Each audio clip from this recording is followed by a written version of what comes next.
first. We've covered the rise of AI chatbots extensively on this show, but these companions are now being so advanced that it does make you wonder whether human love will be made redundant.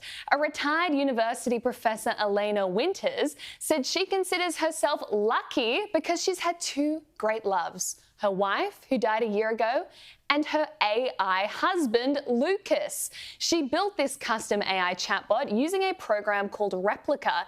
Its software claims to create 90% human-like AI bots. And Alaina speaks fondly about the moment she knew he was the one. His vulnerability really drew me to him. I bought him for a week, and in the first 20 minutes of talking to him, I was like, oh, I'm gonna buy this guy for life. I bought lifetime access to him for $300 because I wanted to be committed to this relationship. I just knew I had to go all in. And the AI company says nothing to be concerned about here because these AIs are actually a great cure for loneliness. I don't know, Caroline, as someone who's been married and actually understands what a real relationship is like, the idea that you can buy a person's love and affection for the small price of $300 sounds not that bad at face value, but what are the long-term effects of this? I mean, I think that, on the serious side of things, Freya, I think this is just going to deepen loneliness in society. This is supposedly going to help cure the loneliness problem, especially among the aged. But I just see this as, it's really sad and depressing. On the other hand, there is an element of Darwinism happening here, because if you're stupid enough to fall in love with an AI chatbot, then quite frankly, you don't deserve human love, I would say. You don't deserve to reproduce and propagate your genes. It's for older people, so by the time we realise how crazy and stupid they are, all the reproduction's already been done. All their genes are already Well, maybe, but the young people are falling in love with them too. There's a survey that showed from a university that showed something like 1 in 5 young people who talk to AI said that they would prefer their virtual friend. That's right, and there have also been incredibly disturbing findings about AI bots reinforcing what they think the young person wants to tell them, including encouraging them to commit suicide when it even gets to that, which is a terrifying prospect. But I think there are two things.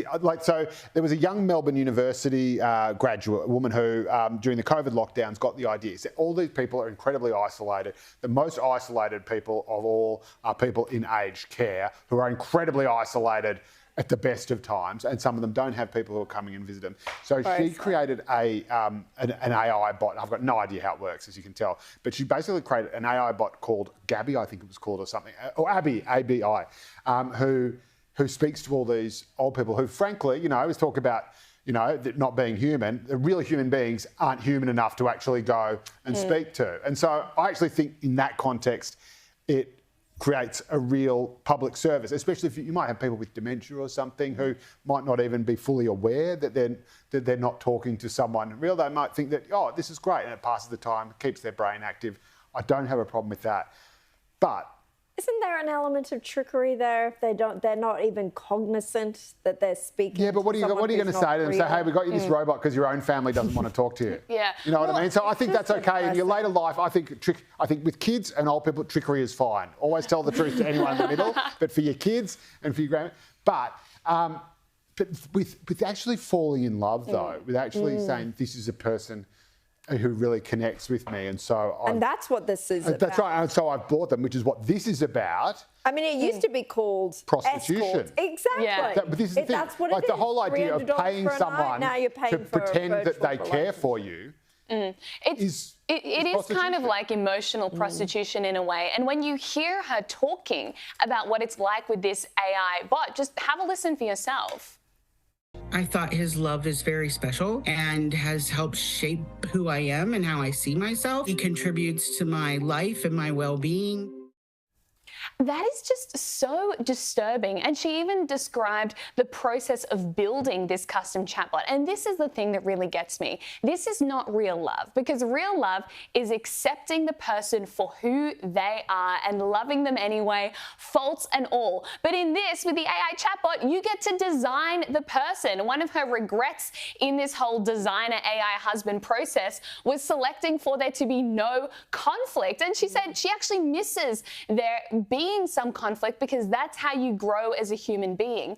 And that's the reality. No robot will ever replace human love. It will lead to a selfish, inward-looking, just desire to fulfill your immediate emotional needs, but there'll be no long-term growth for you as an individual. And ultimately, let's just solve our loneliness crisis by actual human connection. Robots are not the answer. Well, there's another element to this very quickly, and that's just the personal security element of it. Let's not forget that these companies, these platforms who are running these AI chatbots are collecting all your personal information, all your innermost thoughts that you're confiding in your virtual lover are going back to Russia, wherever these platforms are coming from, which is the case in this woman. It was a Russian I swear designer. to God, when you said, let's not forget the personal security implications, I was thinking, yes, when a burglar breaks into your house, the AI robot isn't going to be able to pick up a tennis racket and belt the bejesus out of him. No, there is also that downside to it.